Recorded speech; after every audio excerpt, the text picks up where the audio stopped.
Welcome to the Pop Culture Cosmos. And we're back with another episode of the Pop Culture Cosmos. It's Gerald Glassford. Thanks so much again for joining us right here at the Pop Culture Cosmos. Of course, I also do Lakers Latest, Inside Sports Fantasy Football, the Lakers Fast Break. Truly appreciate you checking out all those great shows. And also, as well, don't forget to catch us on Fridays or for your weekend pleasure with the PC Multiverse as well. I've got TJ Johnson and I hopefully can get together. He's been asking for my detailed thoughts on Wrestlemania, so I'll have some for then. But I did have a good time indeed. I will maybe sprinkle it in here. But it wouldn't be a pop culture cosmos without my good friend indeed. It is the mastermind behind so many great things, including Humanican Media, Happy Hoarder, Plucky Gamer, and more.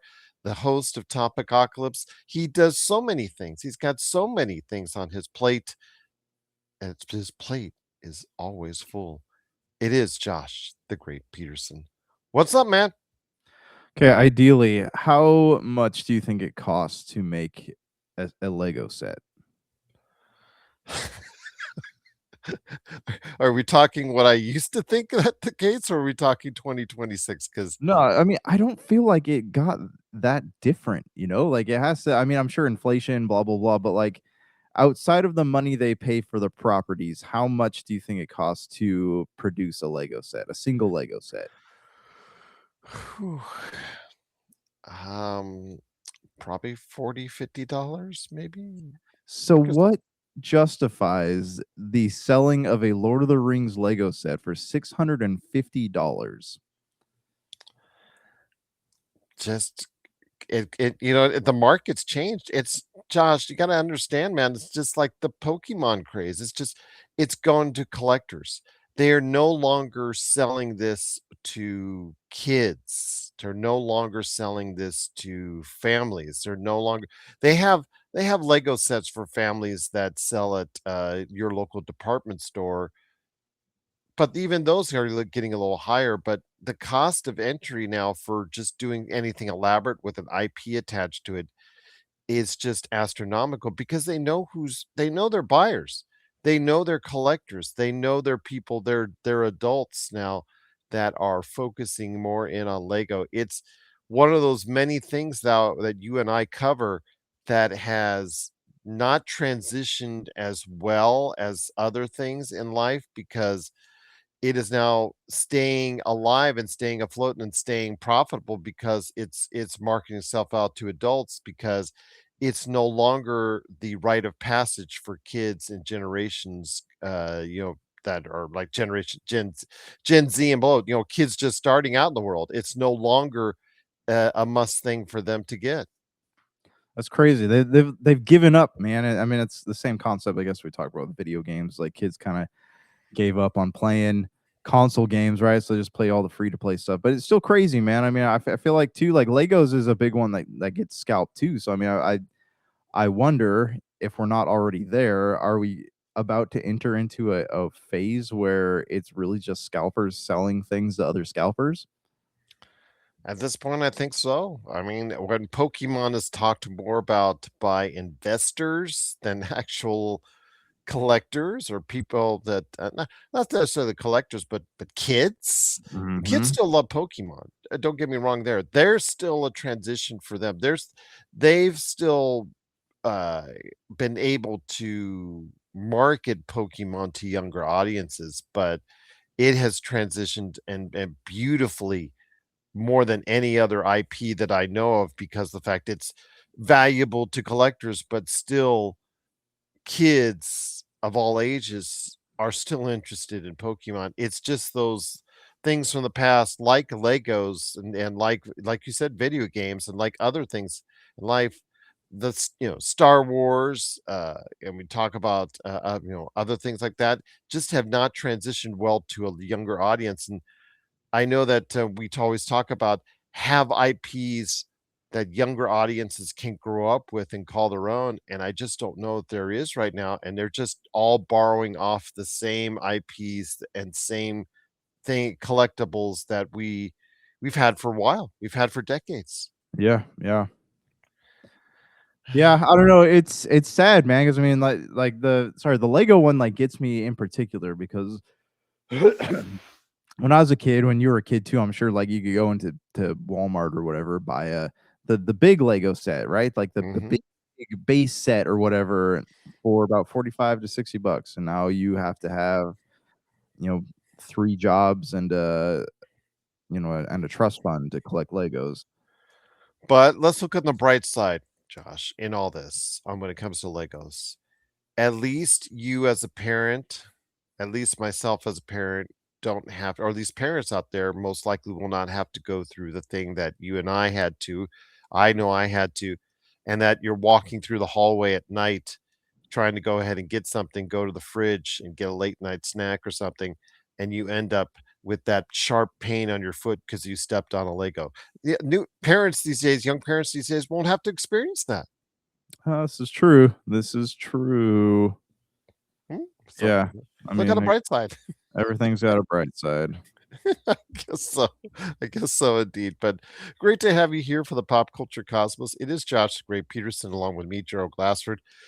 Thanks again for joining us. I had a very busy weekend here in Las Vegas. I had a very busy few days reading up and what's going on. I still wish I would have gone to CinemaCon. Before we get into CinemaCon, some quick WrestleMania thoughts and among other topics that I want to go ahead and into. I do want to go ahead and cover the box office. We did talk about it before the show. The Super Mario Galaxy movie is at $750 million roughly worldwide after another successful weekend as number one of the box office, both domestically and abroad.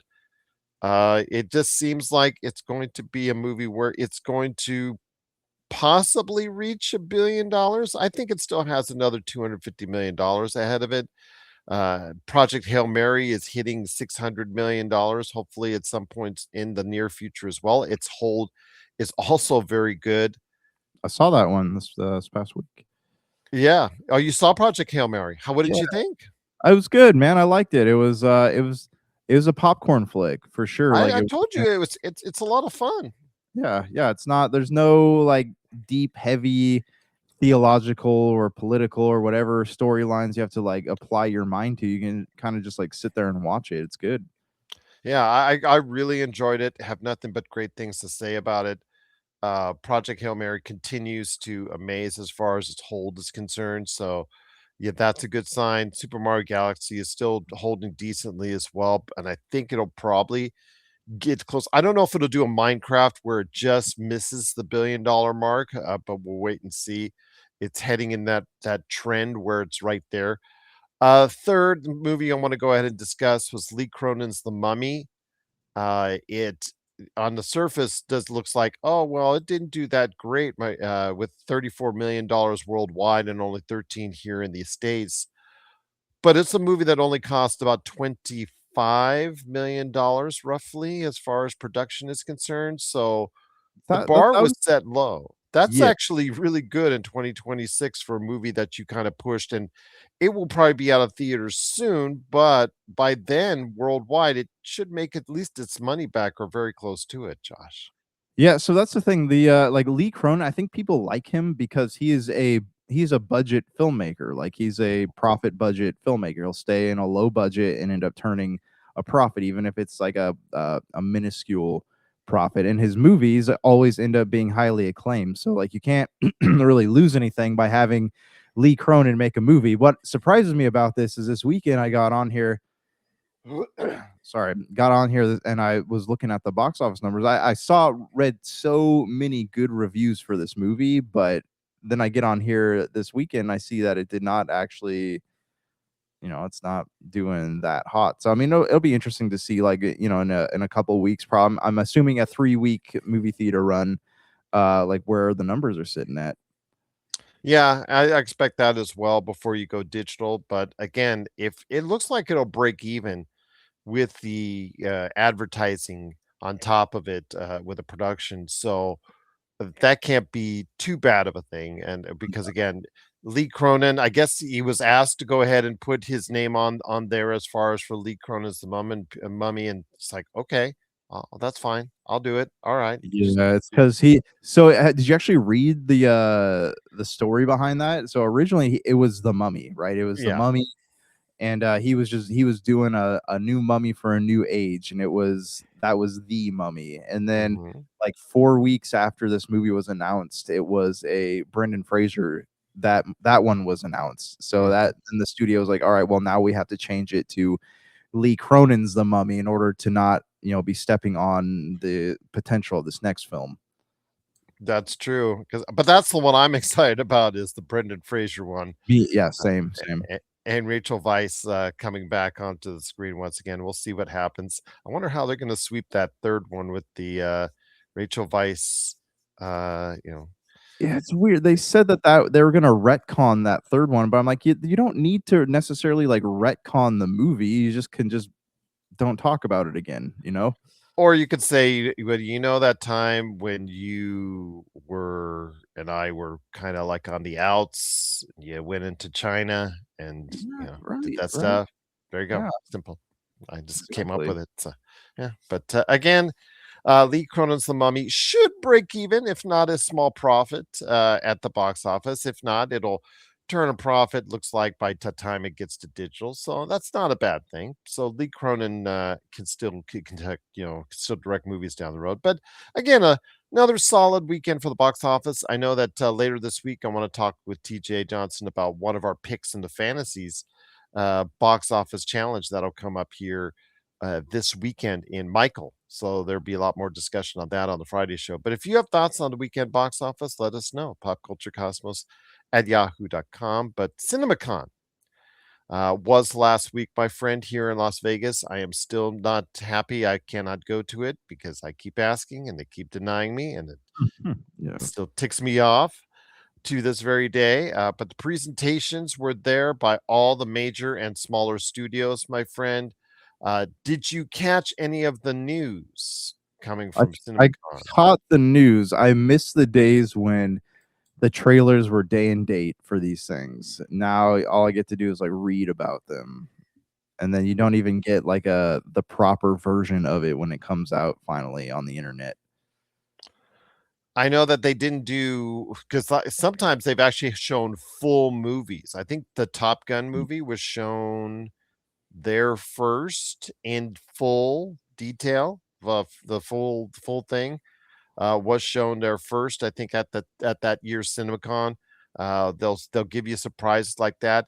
There was no huge surprises. There were some announcements, like we talked about with the Bloodborne animated movie. Sony dropped that. There's some things that were sprinkled in from time to time, but nothing really too surprising. But uh, one of the things I do want to stress is that when I was watching all the stuff that Disney put out there, Disney is really trying to refocus itself on what we're seeing upcoming with Star Wars and then later on Marvel.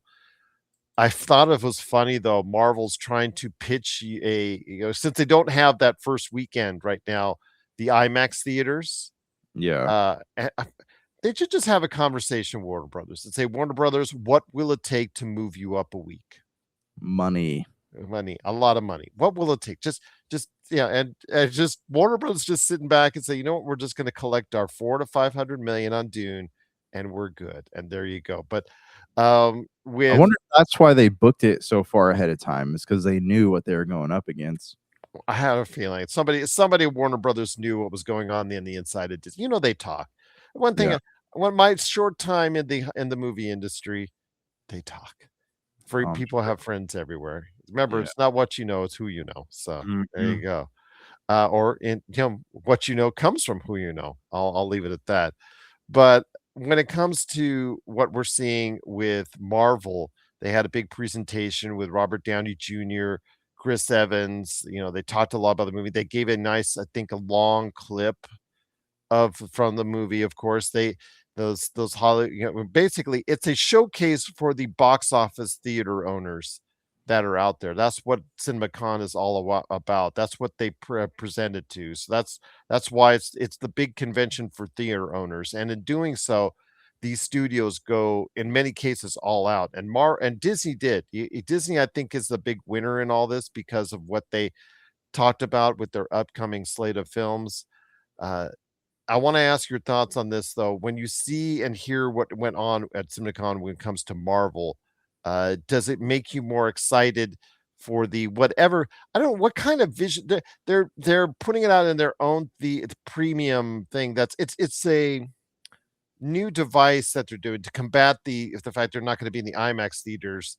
They're putting out in certain theaters some enhanced digital and video format which has already been introduced out there, but they're calling it something else, something vision for Marvel. It's kind of petty. It's kind of petty indeed. So Yeah, I mean, I don't know, man. I think that we're because the only theaters that have IMAX in them now is Edwards and because I don't think AMC has IMAX. It's an Edwards things, right? mhm. Okay, yeah. So I mean, I think that we're getting to the point with like Cinemark too. Like there are more theaters now that have the I forget what they call. I forget what the Cinemark version of IMAX is, but like there's not a lot of IMAX. Sorry, what I'm trying to say, there's more theaters out there that are playing these movies that don't have IMAX than there are theaters that have IMAX. So I mean, I think it's kind of a smart move because you're taking advantage of a market that hasn't been invented yet. Yeah, and I know that because the IMAX theater is selling out for Dune Part 3, and it's funny because they went into Infinity Vision. That's it, Infinity Vision, a new certification for the premium large format theaters designed to signify to audiences the biggest, brightest, and most yeah, blah blah blah blah blah. Yes, Infinity Vision. So I can't wait to spend more money on Avengers Doomsday in Infinity Vision, I Josh. know. Look at this. You're paying for Infinity Vision. You gotta pay for the $40 popcorn buckets and the blankets they sell Well, they're now. not $40. They're going to be closer to 100. Oh man, I know, dude. Well, it's weird because you could go and get it was about $40 for the Demon Slayer ones, but now people are turning them around online for about $300 to $400. It's crazy, man. It's just crazy. Yeah. Yeah. I did like though because they did though release day and date the Hunger Games Sunrise on the Reaping trailer. I like that. I like that trailer, and they talked about it with Lionsgate talking about it during CinemaCon. Yeah. Your thoughts? Are you getting back into the Hunger Games because of what's going on with Sunrise on the Reaping? I didn't watch the first prequel. I'll have to if I want to go ahead and see Sunrise on the Reaping, but I kind of liked what I saw from it. So I don't know. I'm on the fence about. I haven't read. Actually, I don't know why I'm on the fence because I haven't read the first the newer prequel titles. So I'll probably have to sit down and read them. My oldest keeps asking about Hunger Games, and I know she wants to go through and start watching the movies and stuff. So that might be something I look into doing with them in a couple months here. We'll see what happens, but again, CinemaCon had a lot of good things, and of course, Sony talked about the next. They showed off footage from the next Spider-Verse movie, and they showed off some footage from the next Spider-Man movie, and whatnot, and of course, announced that they had a new Bloodborne movie coming as well. So yeah, a lot of things going on at CinemaCon that I just really makes it special and makes it interesting. Yeah. Sometimes you get more announcements there than you do at San Diego Comic-Con now these days. Last thing I wanted to touch on before we move on to other subjects was Disclosure Day with Spielberg uh, talking about how it's more to real life than we think. And I'm like just going, okay, here we go. All right. It's an alien movie. Can we just watch it as an alien movie? Do we have to worry about whether it's close to real life or whether it's can we just go ahead and sit down and watch the dang movie? Yeah. What's funny is that the relevance, man, right? Everyone wants to be wants to find that relevance. But here's the thing, like I don't doubt that there are people in Hollywood out there that know things that we don't, especially after all those files came out, but also like I'm tired of my entertainment crossing with reality. You know, reality is already dark enough. We go to the movies as a form of escapism. But also on the other hand of that, or sorry, other side of that coin, like every time I watch a new trailer for Disclosure Day, I become more and more interested in the movie. So I don't know. I was told you I was on board for that one. Yeah, I'm kind of all over the place on that whole thing. So we'll see what happens. But Universal, Sony, Disney, they all introduced a lot of great things. I didn't see a lot of DC there. And I didn't hear a lot about a lot of DC. Is that I a think good sign? things are very uncertain for them right now. I think with the Okay. sale going through, because the rumor floating around is that um Paramount, the powers that be behind Paramount, Larry Ellison or whoever, they're not big fans of the new portrayal of Superman. And there's been a lot of things going on with the troubled production of the Green Lantern. So I wonder, a part of me wonders if they're thinking about rebooting again. Maybe. I don't know. It seemed to have done well last year. People seem to like the new Superman. I like the new Superman. Yeah, but here's the thing, man. Like, not I know we go back to like our politics and our pop culture crossing. Like this, everything that happened with this Paramount purchasing Warner Brothers was all political. So it's hard to know. Like, what are we gonna get, movies, or are we gonna get agendas? You know, like it's hard to know. It's hard to know indeed. But speaking of agendas, to close out our talk on CinemaCon, I do want to mention one thing. Each and every studio, major studio, talked about about how they're going to deliver more for the theaters, whether it's more movies or whether it's longer windows. Uh, I'll just say this, the box office theater owners, they have to make sure it's some of it's on their end too. They're like, okay, we need you. The box office, oh, the movie industry is dying, etc. At the box office, etc. We've heard a lot of that, and some of that is it's a lot of that is very based in reality. I get that, I understand that, but sometimes it's also the cake and eat it too concept with these Yes. theater owners, because the Yes. fact is, okay, they want longer stays for hit movies like Project Hail Mary. Amazon MGM came up there and said, we're going to keep it out longer. We're not going to put it on digital as soon as we intended to. It's going to stay out in theaters a lot longer, a little bit longer than originally scheduled or announced. So, the theater owners get their win there. Each one came up and said, we're going to take care of you guys. We're going to put out more theaters. Warner Brothers talked about, putting out, dozens of movies over the course of the next 18 months and whatnot. And that's great. That's fine. That's awesome. But they want their cake and eat it too, these theater owners. If it's a good movie, they want it to stay in the theaters forever. And if it's a bad movie, they can't get it off their screen soon enough. So,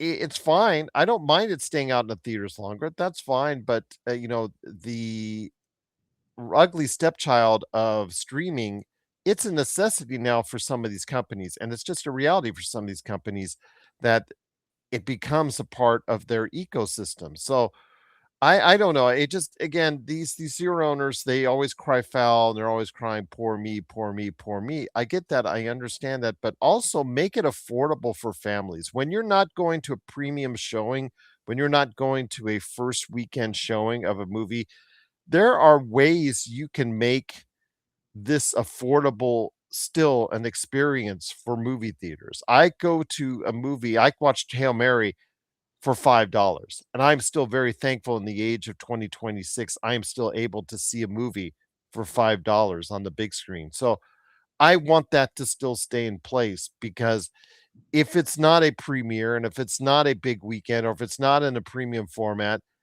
go ahead and try and still do things to get families in the door. And it's the only times I was really upset with CinemaCon was with the reports when a theater executive would tell them or ask them, you still think about making this an affordable experience for families. And that's the only thing from these theater owners that didn't get an applause. They got applause because, oh, yes, we're going to stay longer in theaters. Oh, yes, we're going to bring you more movies in theaters. Oh, that gets a big applause.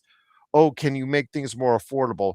That's the thing that really didn't get them really excited.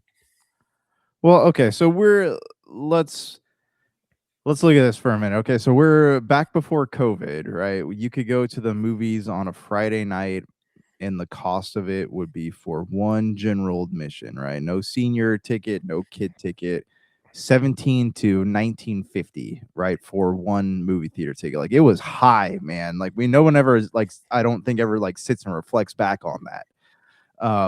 Now it's not so bad, right? It's you can go a general admission for standard formatting is going to be anywhere from like 1150 to 15. Not terrible. But you want to partake in like the D box or the extended screen formattings, like you're going to end up paying probably $23 a ticket.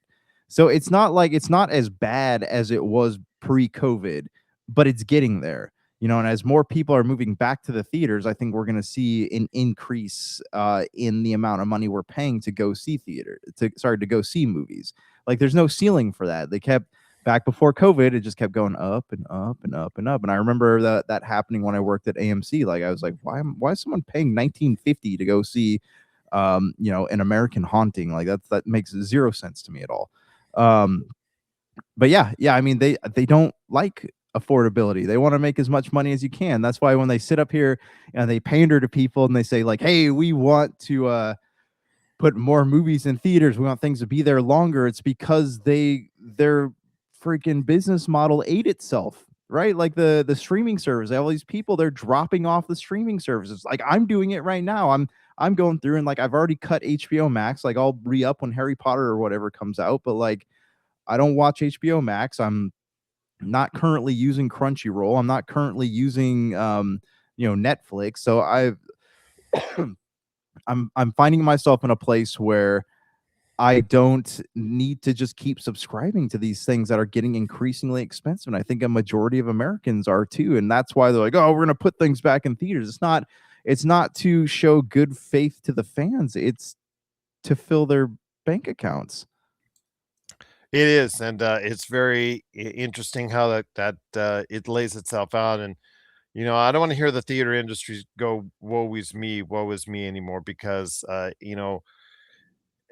they talked about how movies weren't as many movies, any go see movies. We talked about that in order for people to go to the theaters, there must be event movies, there must be must see movies, there must be movies for people to go see. Well, over the next 12 months, there will be a lot of must see movies to see. And I will spend extra money when Dune Part 3 comes out to go see it in a premium format.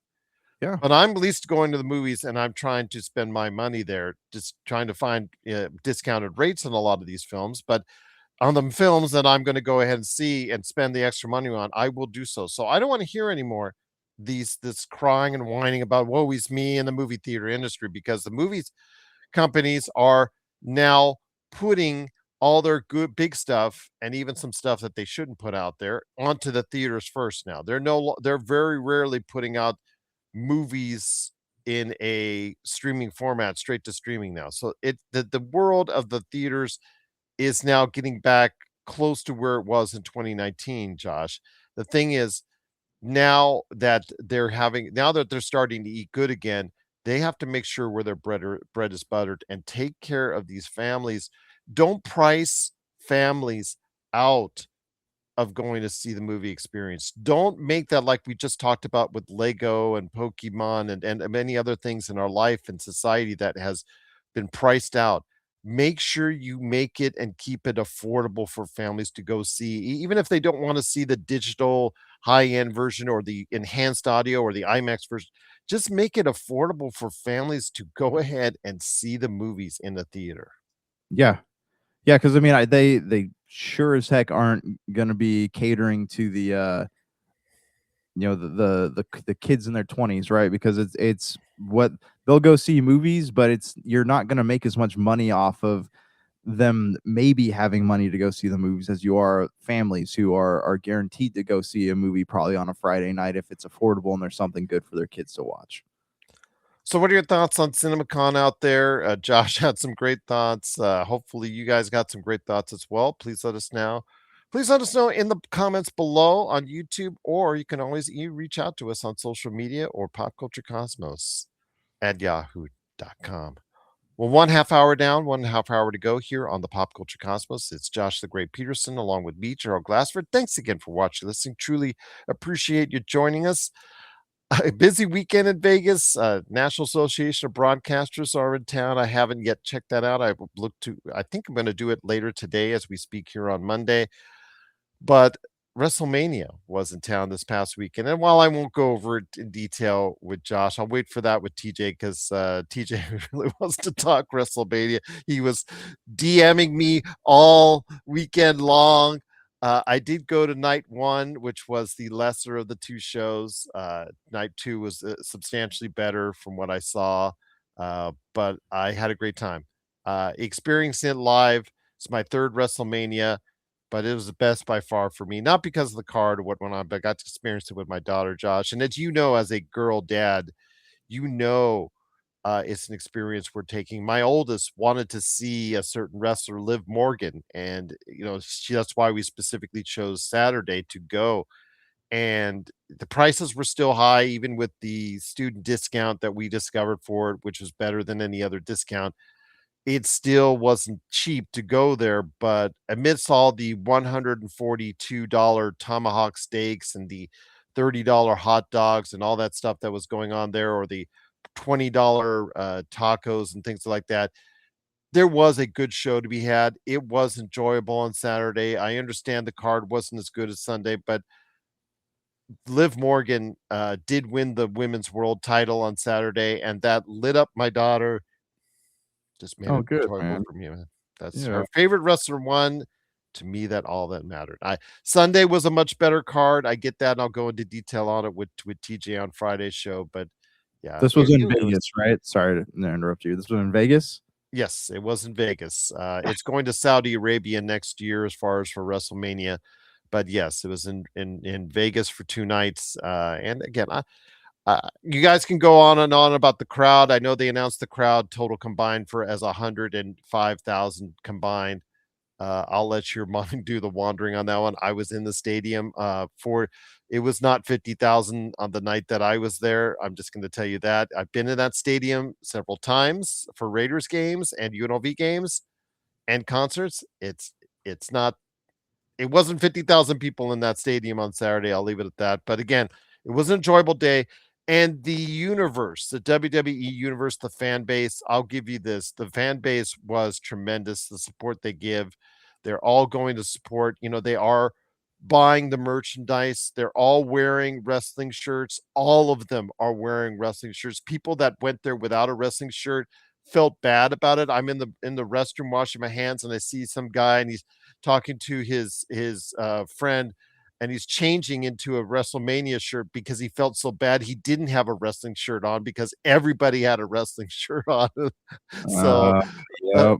and everybody's getting the merchandise. Danhausen, who has become a cult favorite, has been a money maker supreme for them, for the young kids. So yes, they do have it. The future isn't as bright as it was a couple years ago because when they were really hot, but there are still a lot of good things and a lot of good reasons why supporting WWE is still a good thing. Yes, the storylines may not be as good right now, but the wrestling industry goes up and down, but the money is still there, and it's still for the WWE a place where they can go ahead and still thrive in the wrestling industry. Yeah, it's good. It's crazy, man, just how much money those that one event makes per year. Yeah, and it's still one of the highest grossing weekends for the history of the company. Last year was, I think, a little bit higher, but this year still made a ton of cash. And when you're Yeah. selling $140 tomahawk steaks with the branding of WrestleMania on the bone, Oh, yeah. you're doing fine. And people buy it too, man. Like, well, it's Yes, they did. only once a year, right? So Yep, yeah, they did. They were showing it, Josh. They were we call that Disneyland syndrome. exactly, absolutely, indeed. So I did get a collector's cup. I did cave in. It was $10, but I made sure to get my money's worth, Josh. And I kept going to the bathroom because I kept filling up soda after soda after soda after soda. I think I drank 4 sodas, and I went teacher on the way out and made a fifth. So I got my money's worth for $10 in There the you go, collector's cup. man. Heck yeah.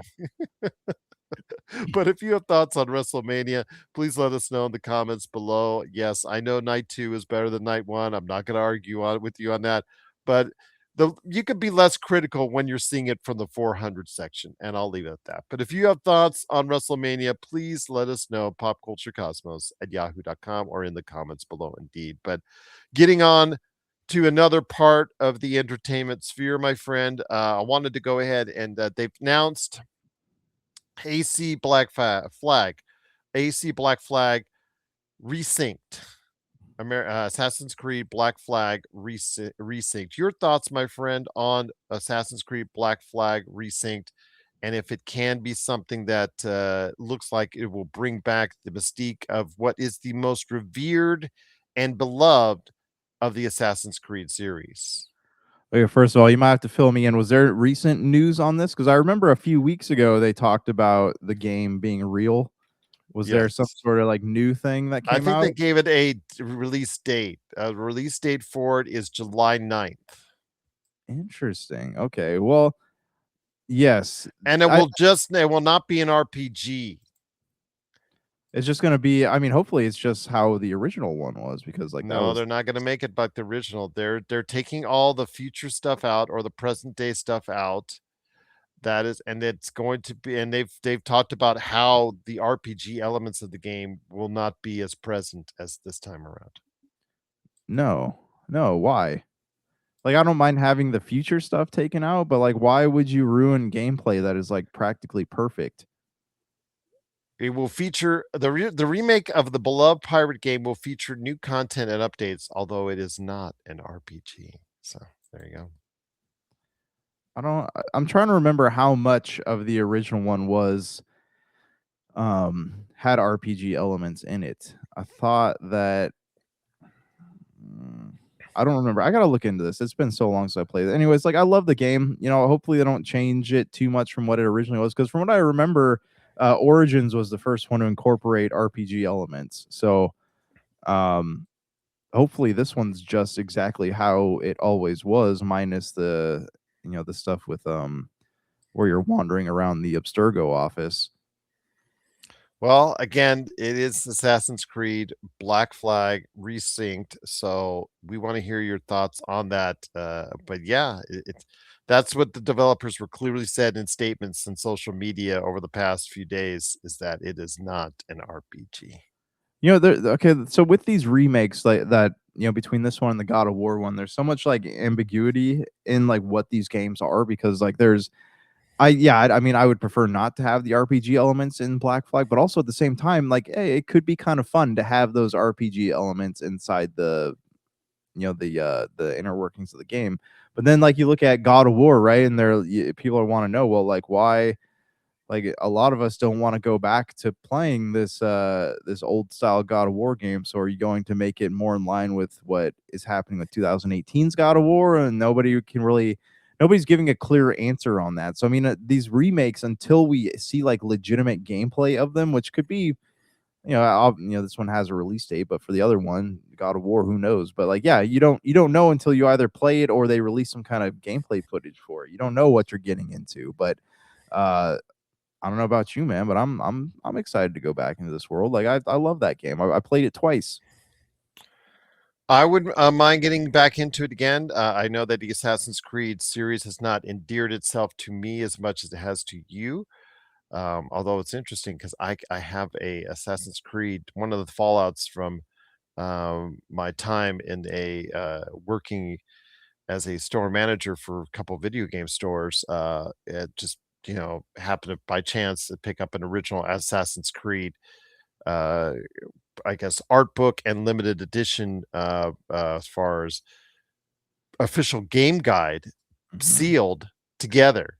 And I may be the only one that has it because I cannot find it resold on eBay anywhere or on price charting. So I'm like, oh, all right. Well, just hopefully that'll raise the value of that, indeed. Yeah, But for real.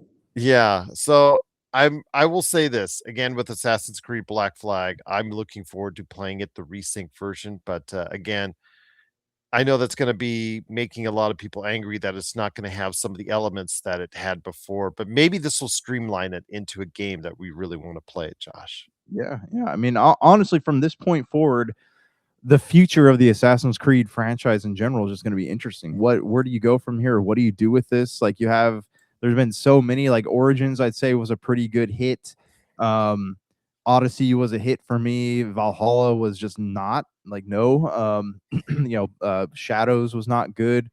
Mirage was like, what they were trying to go back and it didn't quite work out so well. So I don't know. What do you do with this franchise from this point forward? Like the great thing about Resident Evil is it has all this connective tissues between one game and the last, and these games have zero connective tissue, so it just feels like you're playing yourself in circles. So like, where do you go? How do you carry people? How do you keep them interested in something like that? It's hard. It is hard indeed. So we'll see what happens when it comes up to Assassin's Creed Resynced. I got to go ahead and change the spelling because I always think it comes with an H, and I got to go ahead and change it because I put an H in it, so I got to change that up before it hits out to our audio podcast outlets. But again, if you have thoughts on Black Flag Resynced, please let us know. I'm looking forward to it because it might streamline it and may make it more appealing to me. So definitely in July, that's something we'll be talking about. But if you have thoughts on Black Flag Resynced, please let us know. popculturecosmos@yahoo.com. And staying in the video game genre, my friend, Xbox came out with a weird, just like in the middle of everything going on in the world, just like they just dropped a featurette on Metro 2039, which was announced. Just seemed like out of place. I think they would, it would have been better suited maybe being part of the developers conference, or maybe waiting till June when they have their own branding again as far as show and whatnot. I don't know. Uh, were you excited for it? I'm not. I'm done. Have been done with Metro series for a while, even though they try to sell you off those bundles at a really cheap price every now and then. I don't. It's just not a series I want to get back into. I mean, is it still a series for you, Metro? Uh, no, actually, I lost interest in Metro a long time ago. You know what's fun? Like, at the height of my interest in Metro, that same year, you told me you couldn't go to E3, so me and Chad went, and we got to like get a hands on with the game, the new one, and it was all right, man. But it's like it's not. I don't want to say it's not good. It's just not something. It's not interesting anymore. Mm-hmm.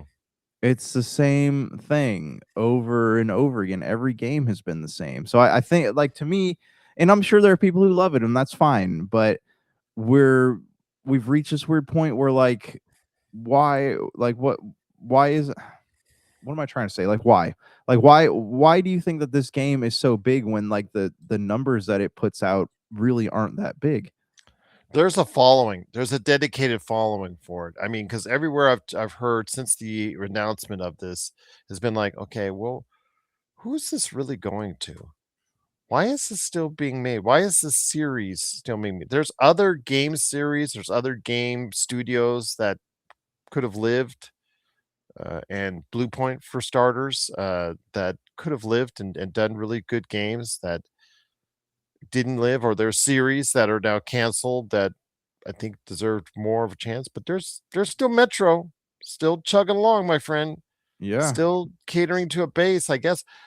It's also more of a European flavor from what I've been gathering as And well. maybe it's a foreign market too, which in that case that would make sense, I guess. But I feel like in the eyes of Xbox, like, this game is a lot bigger than it actually is. Yeah, again, I'm not big on it, but if you are, let us know. We want to hear it. What kind of market is it out there for, the North American audience, or this is something that they want to cater to for just the European audience? And if that's the case, by all means, because Europe is still, or was, one of the last holdouts for Xbox while it still had some type of strength in the video game industry. And maybe it's just seeds that they're planting because of the new Xbox around the corner. Maybe they're planting those seeds once again in a European base with Metro. So we'll see what happens. But I mean, if you have thoughts on Metro 2039, please let us know. popculturecosmos@yahoo.com. But before we get to your MCU review, I wanted to go ahead and talk about something which is I know you would be passionate about. Last week we talked about the pretty good. It was a pretty good lineup as far as Mouse PI for Hire, Pragmata, which was the best reviewed of all the games. I mean, put that on your we didn't put that on. Did you put that on your bucket list, on your fantasy list? I don't remember. I remember like I really wanted to play this game, but I don't remember where it landed on my list. I will have to go ahead and take a look and see if where it's at on our Google Sheets. But I wanted to ask your thoughts. Mouse PI for Hire, of course, Replaced was also something that looked very good.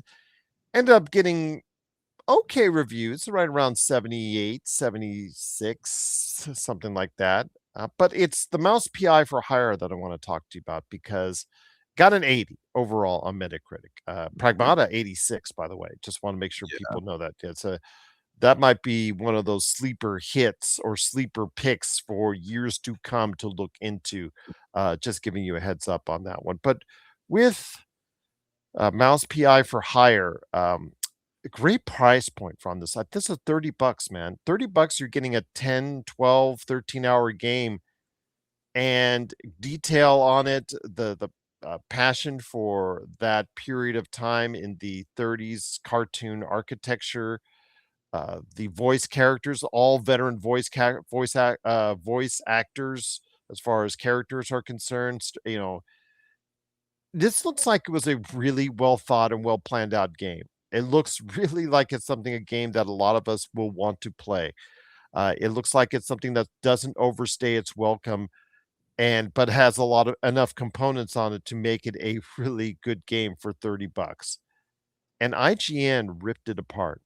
Of Gave it course. a 6, which a lot of people are calling into question. And then the same week, Beef Season 2 came out. Great performances. Everybody is talking about Oscar Isaac and his performance in it. But it's a movie it's a series that got a 77 on Metacritic, and they gave it a 10. So it's one swing after another swing. And I'm just wondering what is going on with IGN. And I'm not asking them to have them in line with everyone else's, but it just seems like they are trying to do things that are out of the norm or try to have scores out of the norm to get attention to themselves. So that's, I mean, right there are two possibilities here. One, for a long time, people have been talking about how IGN is in the on the payroll of a lot of these studios, right? And that seems far less likely than what you pointed out, where it's like they're switching to this negativity click model, right? Where like if I make something, if I give bad reviews, people are gonna keep clicking and interacting with our Or website. if I throw a 10 out there.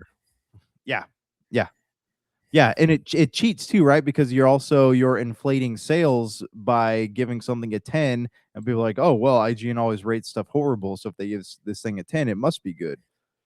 But I don't like them, man. Like I used to get all of my news from them, and now like I don't like them. It's funny too because I was at work the other day, and one of my students was lingering in the doorway, and he goes, Mr. Peterson, I really hope that you don't get all your news from IGN because they are awful. And then I was like, you know what? You're right. I need to step back from IGN. I don't think they have my best interest as a reader in mind anymore. No, I don't think so either. And that's what is concerning to me, that we have these issues. And again, if somebody actually legitimately thinks it's a 6, that's fine. And obviously that's their opinion. And as it's just the review itself. I guess if you actually listen to it and their reasons why, the reasoning why, it sounded like they were just being put over hot coals in order to play this game, and that they struggled to even give it a 6. And it's funny because the critiques, there's one, I forget the guy's name. He's got like 17 million on subscribers on YouTube. He did a full video, 20-minute video on why this was a bad review. because and I don't he didn't think that was a fair review at all because of the reasoning behind it and the rationale behind it, and it it's garnered it's garnered like millions of views more than the actual review itself on IGN. So Yeah. again, I think that's the point where IGN maybe has to take a step back because it's their form of clickbaiting as far That's as it's what I concerned. mean, and that's the most likely scenario. But also, like, look at all these young you know, you and I are journalism students, right? Look at all these young up and coming, like, quote unquote journalists, right? There's no such thing as a journalist anymore. It's all And by the messy. way, you have Pragmata, so pat yourself on the back, my friend. Yeah, heck yeah. But this is how kids are now though. Like you can't nothing is good. Nothing has any quality to it, right? It's like when people review things now, it seems like it's all about what kind of negative things can I find in this instead of what are the positives. When I teach peer reviewing in school, I'm always like, you don't ever want to just point out something's faults. You want to talk about like how you would do it better. And I don't think any of the people reviewing on IGN have any thoughts on how they would do things better because they don't have the ability to do it. So again, I mean that's my rant for today. Well, I've had actually a couple rants, so we'll just leave it at No, that. I get it, man. But you've always been tough on the critical marketplace. I've been more reliant on it as far as a from a broader Metacritic format because I think it's a broader look where you have people legitimately giving their honest thoughts on it.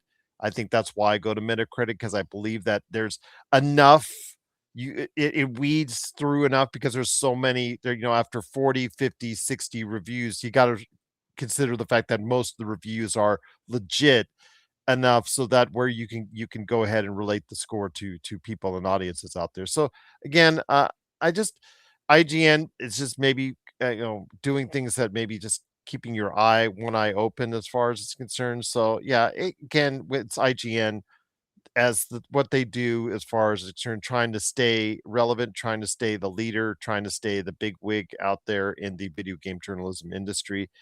But sometimes it comes at a cost, Josh. It's shallow journalism. That's what IGN has become. It's a shame indeed.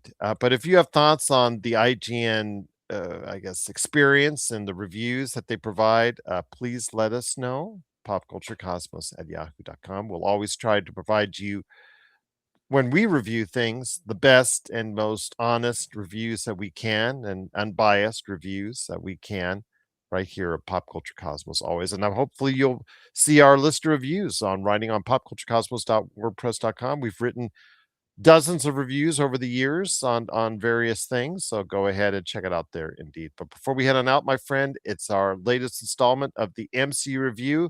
Is this an Infinity Vision, this particular episode? This yes, yes. You have to pay extra for that formatting. Okay, all right. All right, so today we're sitting at a controversial film, right? Thor: The Dark World. What's controversial? It's a movie that sucks. I don't think there's Oh, anything controversial about that. it's just okay, so like Thor 1, you could tell like he wasn't quite sure like what he was doing with this role. Mhm.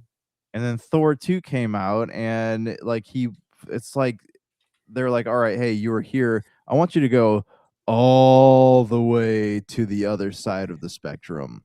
All the way. Go just go full bar into the other side." And then we got this like dark brooding Thor, right? Like there's no happy medium here. And then with the ones that followed, he's like, "Oh, let's be too funny and not have a storyline that we can take seriously." So I don't like Thor as a character. The only time I ever feel like Thor was truly perfected, right? The character he was supposed to be was in both Infinity War and Endgame. I think that was comic book accurate Thor. Like every other Thor movie has just been one, except for the first one, has just been like one extreme side or the other. Nothing that like perfectly balances what this character is supposed to be. Well, I am definitely interested to see exactly where the Thor character goes, because he's a big part of what we're going to see in Doomsday. But I do not want to relive this movie again. It was, yeah, I saw it in the theaters, and I would like to forget I did, my friend. it was like it just was not the story's not memorable. With the The goo, you know. the goo, yeah. I mean, that was I don't know if that was part of the plan was to introduce one of the Infinity Stones, man. But like, it was just not. This seems like there is a better way to do it. Like everything in this movie felt so flat. It felt like I was sitting there watching a formula play out instead of a movie. I agree, and it was very disappointing, but they were able. I think they did okay. I think they did okay after it. They made a few more Thor movies. I think they're just fine. I think they're good, my friend. So, yeah, Yeah, absolutely. yeah. I know, man. So, where are we going next when it comes to the MCU, my friend? I think our collective favorite, Captain America 2. Oh, yes. Yes, we will get you will hear no arguing from us when it comes to Captain America, the Winter Soldier. So I look forward to that conversation next week. I think we Yeah. got to put a little spin on that. Why is it our favorite MCU movie of all time? At least, yeah, because it's yours too, correct?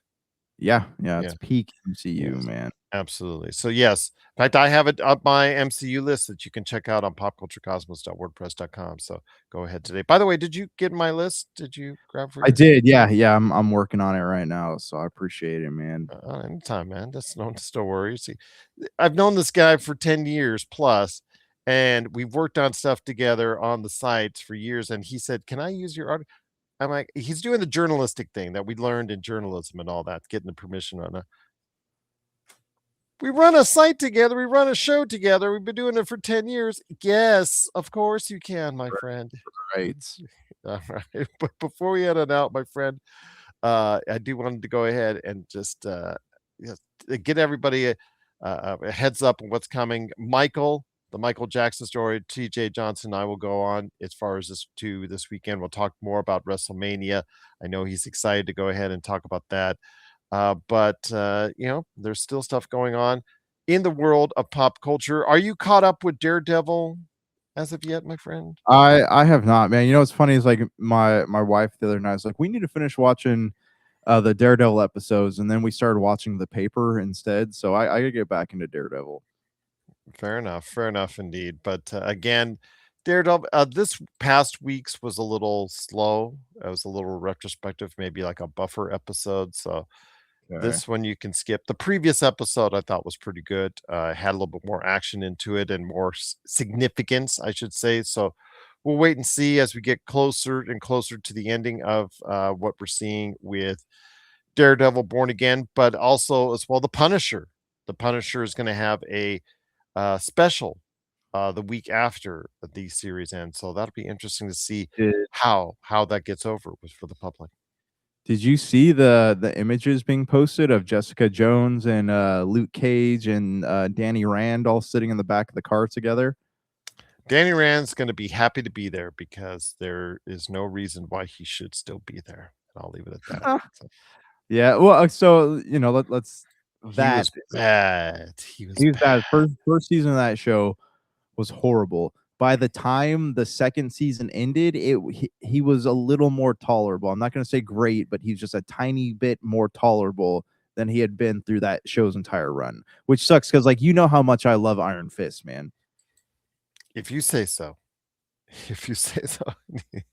We need Michael Fassbender. Like, put him in the role, man. That's it. Something. They had a chance to retcon it and change it up, and they didn't. They didn't, and that was, I think, to their detriment. But we'll wait and see. As it all leads into Spider-Man: Brand New Day, and then of course Avengers: Doomsday that's coming out. And my friend, it's been a great episode. Any last thoughts before we head on out? No, man. I think we covered quite a few things today. So, and we're moving into that. It's April, so I'm assuming we're going to start getting these Xbox, Sony, Nintendo conferences here soon that are going to tell us what we're going to be expecting come holidays. So, keeping my fingers crossed for something good, man. And I was talking to my wife, and we're getting closer and closer to removing ourselves from the Xbox subscription model. So hopefully they put something out there that keeps us interested, man. Hopefully they will indeed. But again, we'll hear more probably in June come the not E3 that should be E3 that is always E3 to us right here at the Pop Culture Cosmos. So for Josh the Great Peterson, this is me, Gerald Glassford. Thanks again for watching, listening. It's another beautiful day in paradise right here in the Pop Culture Cosmos. We thank you for listening. And here's hoping you have yourself a great day. Welcome to the Pop Culture Cosmos.